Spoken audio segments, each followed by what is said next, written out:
आंखें सब ठीक रखा है भगवान ने। हिमाचल प्रदेश में 2021 के बाद अब वैकेंसी का पिटारा तो खुला, परंतु सभी बच्चों के दिमाग में ऐसा है कि अब वैकेंसी आई है, अब क्या करें, सारे के सारे पैटर्न चेंज हो रहे हैं।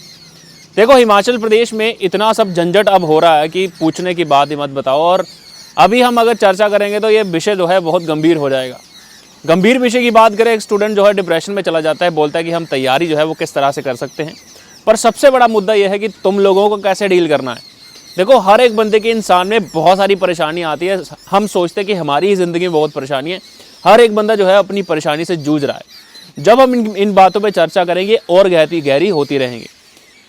हमें ये देखना है कि तुम लोग एक कंडीशन को कैसे डील करते हो। आज मैं तुम्हारे सामने एक चीज़ बताना चाहता हूँ, जो भी अभी क्राइटेरिया आया था कि 1500 मीटर जो है वो 5.5 मिनट में निकालना है और HPPSC को सब ट्रांसफ़र हो रहा है। तो HPPSC एग्ज़ाम लेगा क्योंकि एग्ज़ाम का लेवल जो है वो टफ़ रहेगा। अब हम इसको कैसे करेंगे?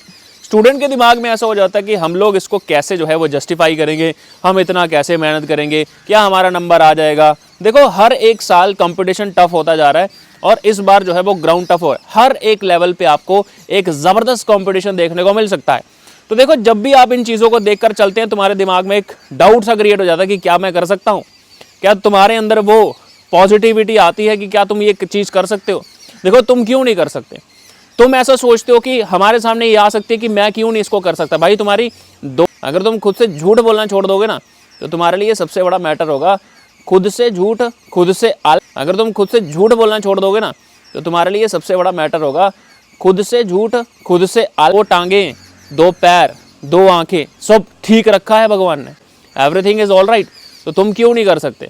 देखो हर एक चीज़ टफनेस तो होती है। जैसे 2022 में क्या हुआ था, पेपर कैंसिल हुआ था, लीक हो गया था, उसके बाद बच्चों ने दिया, बहुत सारे लोगों का सपना टूटा कि क्या वो लोगों ने सुसाइड कर लिया? नहीं, उन लोगों ने मेहनत करी, फिर से उठे और दोबारा से सिलेक्शन ली। कईयों की नहीं सिलेक्शन हो पाई और उनको अब जाके मौका लगेगा। देखो सबसे बड़ी बात होती है कि तुम उस चीज़ को, हर एक चीज़ को टैकल कैसे करते हो। सबसे बड़ी बात है प्रेजेंट में रहना सीखो। जब आप प्रेजेंट में रहोगे ना, तो ही तुम्हारे लिए फ़ायदा होगा। बहुत सारे लोग बोलते हैं अब एग्ज़ाम आया 2 साल के बाद, अब प्रोटेस्ट करेंगे। देखो एक अर्जी होती है दायर करने वाली, जो हम कर देंगे ऑफिशियल तौर पर हमें एक चीज़ अपने दिमाग में रखनी है कि प्रोटेस्ट करने से हमारा भी टाइम वेस्ट होगा, सरकार अपना पेपर करवा देगी। आजकल सरकार तो बहुत ही कम सुनती है। मैं आपको ये भी बात बता दूं, सरकार सुनती है, सरकार पॉलिसी चेंज करने में और 6 महीने लगा देगी। आप लोगों की रिक्रूटमेंट और एज दोनों ही ज़्यादा दूर चले जाएंगी। फिर आपका जो क्राइटेरिया आएगा उसके हिसाब से आपको जॉब जो है वो नहीं मिल पाएगी। क्यों? क्योंकि आपने अपना टाइम वेस्ट किया। आपके सामने ऐसी कौन सी हर्डल है जो तुम क्रॉस नहीं कर सकते? तुम्हारे अंदर जज्बा है, जुनून है। देखो सबसे बड़ी बात है, अगर तुम यहाँ पर से जॉब लगोगे, फॉर एग्जाम्पल, तुम्हें खुद के डिसीजन खुद ही लेने पड़ेंगे कि तुमने क्या करना है। अगर तुमने खुद के डिसीजन नहीं लिए कि तुम्हें क्या करना है, तो तुम, जैसे तुम्हारी शादी होने वाली है, तो तुम अपनी वाइफ के भी डिसीजन तुम ही लोगे। तुम्हारी शादी होने वाली है, तुम हर एक चीज़ का डिसीजन तुम लोगे। तुमने कमाना कैसे है, तुमने खर्चना कैसे है, तुम्हारी पत्नी कैसे खर्चा करेगी, वो भी तुम्हें डिसाइड करना है।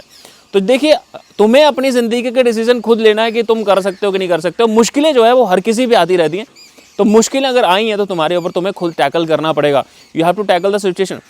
देखो सबसे पहली बात है, अब प्रेजेंट में रहना सीखो कि तुम्हारे सामने क्या चल रहा है, अब मुझे क्या करना है, now what I have to do. देखो सबसे बड़ी बात है, आपने पिछला अगर सिलेबस कवर किया होगा, नए नए सिलेबस आते रहते हैं। हाँ, ऐसा तो है नहीं है कि HRTC वालों ने कोई प्रदर्शन किया, नहीं किया। उन्होंने 1.5 महीने पहले उनका सिलेबस आया, उन्होंने उसको कर दिया और उन्होंने उसको बढ़िया तरीके से पढ़ा। और हर एक चीज़ जब आपके सामने आती है तो उसको एक्चुअल में आपको क्लैरिफाई करना है कि तुम्हें करना क्या है। देखो सबसे बड़ी बात आती है जब भी तुम किसी चीज़ को करने का प्रयास करते हो। फॉर एग्जांपल अब HPSSC या HPPSC सॉरी, अगर ये करेगा अपने लेवल का एग्ज़ाम का सिलेबस, तो तुम क्या उसको मना कर दोगे? नहीं। देखो तुम्हारे सामने रिक्रूटमेंट पॉलिसी चेंज हो रही है और तुम्हें जो है वो उसके हिसाब से पढ़ना पड़ेगा। दूसरा नंबर क्या होता है कि तुम अपने साथ कैसे बिहेव कर रहे हो। देखो अगर तुम नेगेटिविटी को लेकर के बैठे रहोगे तो फिर तो बहुत मुश्किल हो जाएगी, क्योंकि नेगेटिविटी जो है वो बंदे को ले डूबती है। तो अगर कोई भी कंडीशन आपके सामने आती है तो एक पॉजिटिव माइंडसेट तुम्हारा होना बहुत ज़रूरी है। दूसरा नंबर क्या है? Positive mindset. तुम्हारा अगर पॉजिटिव माइंडसेट होगा तो तुम्हारे सामने ये चीज़ें मायने रखती हैं कि व्हाट इज़ द सिलेबस, तो तुमने उसके हिसाब से प्रिपरेशन करनी है। तो तीसरा नंबर क्या होगा कि पॉजिटिविटी बनाए रखनी है और तुम्हारे सामने पॉजिटिविटी एक नंबर होनी चाहिए कि हाँ मैं कर सकता हूँ। ऐसी कोई लिमिट नहीं है, लिमिट जो है वो दिमाग की होती है, ऐसी कोई लिमिट नहीं होती। तुम क्या सोचते हो तुम नहीं कर सकते, यू कैन डू इट। और अगर हम इस पॉजिटिविटी को लेकर के चलेंगे कि हम कर सकते हैं, हमारे सामने कोई भी डिफिकल्टी आ जाए, हाँ पर हाँ आपके लिए 15 दिन का समय जो दिया हुआ था उसमें आप उसको रजिस्टर कर सकते थे कि सजेशन दे सकते थे कि आप लोग जो है वो इसको चेंज करिए क्राइटेरिया को। पर अगर वो नहीं भी हुआ उसके बाद आप क्या करोगे, आपको उससे लड़ना पड़ेगा। अब जैसे अग्निवीर के वालों के साथ हुआ था, अग्निवीर वालों ने बहुत प्रदर्शन किया, क्या वो बदला? नहीं बदला।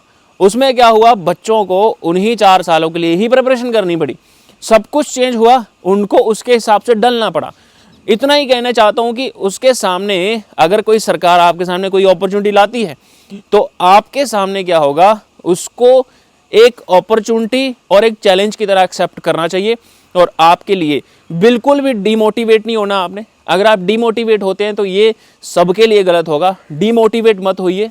तुम एक जानते हो कि एक आर्मी की प्रिपरेशन करने वाला एक एस्पिरेंट कितनी मेहनत करता है, यानी कि मैं नहीं कर रहा हूँ बाकी वाले नहीं करते, पर हाँ फिजिकल की बात कर रहा हूँ।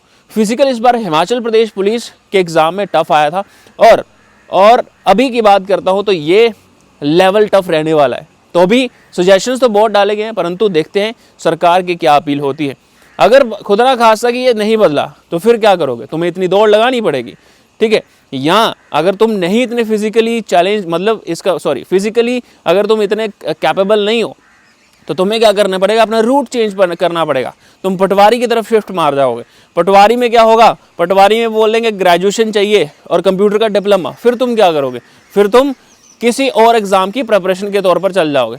इससे अच्छा है एक ही जगह पर टिके रहो और एक ही जगह पर जोर लगाना शुरू कर दो। हर एक चीज़ हो सकती है, आलस नहीं करना। कभी भी तुम आलस आए तो तुम अपने साथ कर रहे हो। कहते ना कि क्या करना है, कि मैंने रील देखी थी, उसमें लिखा हुआ था कि भाई तुम क्या करो, झूठ बोलना छोड़ दो, खुद से झूठ बोलना छोड़ दो। तुम्हें सबसे बड़ी बात है प्लस करना और अपने लिए कि हाँ भाई मैंने अभी इतना काम किया है, मैं अब दोबारा से इतना काम नहीं कर सकता।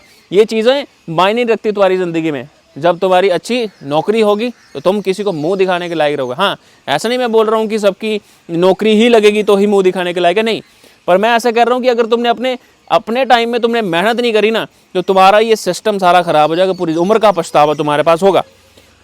और रही बात सब चीज़ों की कि आप लोग डिप्रेशन में चले जाते हैं, उसके बारे में क्लैरिफिकेशन करना चाहता हूँ। देखो डिप्रेशन में जाना हर किसी इंसान की ज़िंदगी में ऐसा फेज आता है कि वो डिप्रेशन में चला जाता है, उसके अनुसार चीज़ें नहीं होती। मैं आपको एक स्टोरी सुनाता हूँ।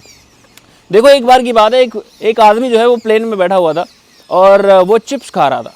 तो एक औरत आती है, विंडो सीट पे बैठा हुआ था, एक औरत आती है उसके पास, कहती है कि क्या आप मेरी बेटी को विंडो सीट दे सकते हैं, तो उसको काम डाउन होने में थोड़ी हेल्प मिलेगी। तो उसने चिप्स खाते हुए बड़े आराम से कहा कि अपनी बेटी को ज़िंदगी में एक सबक ज़रूर सिखाना कि ज़िंदगी तुम्हारे कहने पर नहीं चलेगी। तुम्हारी बेटी जो चाहेगी उसके कंफर्ट के हिसाब से तुम्हारी ज़िंदगी नहीं चलेगी। तुम्हारी ज़िंदगी चलेगी तुम्हारे अपने, वो जो ऊपर वाला चाहेगा उसके हिसाब से चलेगी। तुम्हें कंडीशंस को जस्टिफाई करके उसमें ढलना चाहिए। हर एक की ज़िंदगी अलग अलग होती है। दूसरों को देख के अपने ज़िंदगी का सवाल मत लगाओ कि तुमने क्या किया, उसने क्या कर दिया। अपने साथ कंपटीशन करो, किसी और के साथ कंपटीशन मत रखो। तुम्हारा दुश्मन तुम खुद ही हो, तुम्हारा मित्र तुम खुद ही हो। तो अपने मित्र बनना सबसे बड़ी बेस्ट बात तुम्हारे लिए यही होगी। देखो आने वाले 2024 के एग्ज़ाम के जितने भी एग्ज़ाम आएंगे, चाहे वो किसी भी स्टेट से आप बिलोंग करते हैं, तो आपको क्या करना पड़ेगा, एक रोड मैप बनाओ और एक वादा करो खुद से कि अब इस बार तुम फोड़ दोगे। क्या तुम फोड़ दोगे? नीचे कमेंट सेक्शन में ज़रूर बता देना। और खजूरिया पाठशाला का जो इंस्टाग्राम चैनल है इसको सब्सक्राइब करें और अपना प्यार दिखाएं। Thank you so much. जय हिंद।